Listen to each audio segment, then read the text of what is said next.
What is up, nerd friends? Welcome back to the Nerd Bench. We're back again with the XR10 Pro G3 and the G3X to show you the data logging features. The speed control has full-blown data logging built right into it. You can get the full run, the graphs, all that. It holds up to 380 minutes worth of data logs. I believe it's stouted as 19 sessions of 20 minutes each. So good amount of data logging in there, and we're going to take a real quick look at how to review those. And this does apply to the XR10 Pro G3 and the G3X. The big difference is the G3X does not show any of the ESC current data. There is no reverse voltage protection, and there is no current sensor in the G3X. So I do have a charged battery, I got a motor, I got a receiver. This guy actually is set up and working right now because we're also going to take a look at the live data features, which I think are pretty neat.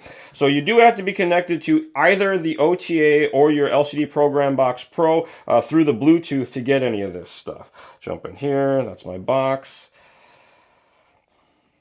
So to get into the main data logs, you're going to go into data logging on the bottom. You're going to go to data logging again, and this will bring up the actual real-time data. So if it's powered on, like the motor set up right now, I can actually operate the throttle, and we can see that happen live action. So this can be useful for benchtop troubleshooting. You could even set yourself up with like a real rudimentary kind of dyno with a setup like this, depending on what kind of gear you got going on. But I've seen some motor load testers that are pretty cool, so you could use this to actually plug in gear ratio information and other things to give you a mile-an-hour number, but mainly it'll show you RPM, it'll show you the current draw, the speed control, and the motor temperature.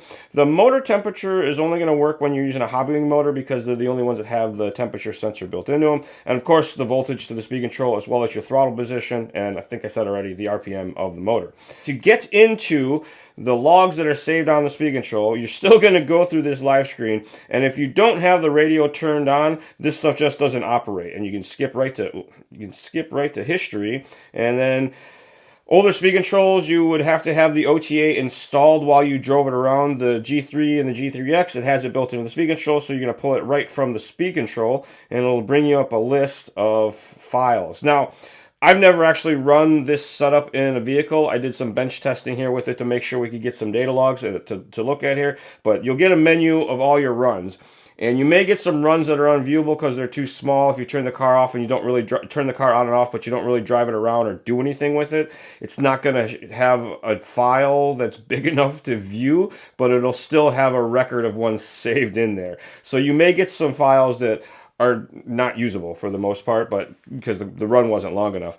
For the data log to start, you have to have the car running for give or take 5 to 8 seconds before anything kicks in. Let's try, I know this one works, so I looked at it already. Go to view, you get this loading, and then we'll get this guy out of the way, and you get the full-on data log. RPM, throttle position, ESC voltage, ESC current, the temperature of the speed control, and the motor temperature as well. And then you can slide through, and it'll give you the exact value of where you stop.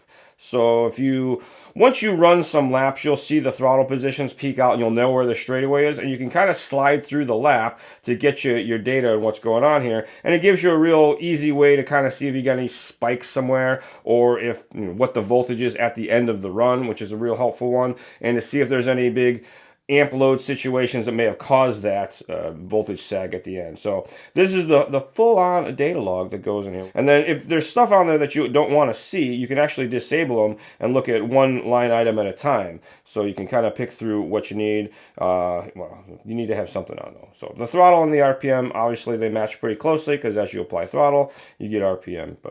So this is a fairly short run, 22 seconds. You got a timestamp along the bottom, so if you know what part of your run you're in. But let's say this is a 5-minute run. This is going to be unreadable when you go in there. So you can zoom in to get down to, like right there, I'm spreading only a few seconds. So if you really wanted to pick apart your lap, you could see your 5-minute run, zoom in on the certain minutes of the run, and kind of see what's going on. So a lot of people don't know about that zooming feature, so I figured better mention that. You can delete your data logs very easily. You select it, you hit delete, and it deletes it, and then it reloads the page, and those are gone. So There are also basic data log points that you can look at when you're going through parameters, and you scroll all the way down to the bottom. You get the same stuff, but it's just the mins and the maxes.